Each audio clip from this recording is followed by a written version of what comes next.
Hello అండి. ఈరోజు మన బ్రేక్ఫాస్ట్ వచ్చి పెసరట్టు. పెసల్ని శుభ్రంగా నైట్ నానబెట్టుకున్నాను. మార్నింగ్ ఈ విధంగా శుభ్రంగా కడుక్కున్న తర్వాత మిక్సీ జార్లో వేసుకోవాలి. ఈ విధంగా మిక్సీ జార్లో వేసుకున్న తర్వాత ఇందులో కొంచెం అల్లం ముక్క, అలాగే ఒక 5 పచ్చిమిర్చిని ఈ విధంగా చిన్న ముక్కలుగా కట్ చేసుకుని ఇందులో వేసుకోవాలి.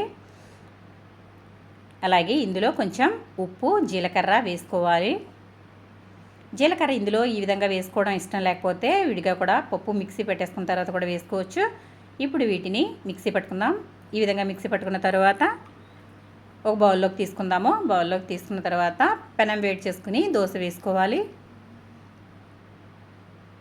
ఇలా దోశ వేసుకున్న తర్వాత దీనిపైన ఆయిల్ కాకుండా నెయ్యిని అప్లై చేసుకోవాలి. నెయ్యి అలాగే ఉల్లిపాయ ముక్కలు వేసుకోవాలి. మనం పెసరట్టు ఉల్లిపాయ ముక్కలతో అలాగే నేతితో వేసుకుంటే చాలా బాగుంటుంది. ఈ విధంగా వేసుకున్న తర్వాత దీంట్లోకి అల్లం చట్నీ అలాగే పల్లీ చట్నీతో సర్వ్ చేయడమే. ఇప్పుడు ఏ విధంగా ఉందో టేస్ట్ చూద్దాము.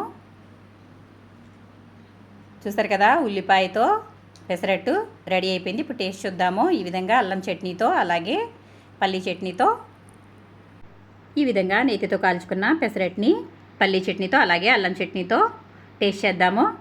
టేస్ట్ అయితే అదిరిపోయింది. మీరు కూడా తప్పకుండా ట్రై చేయండి. మీకు ఏ విధంగా వచ్చిందో నా కామెంట్ సెక్షన్లో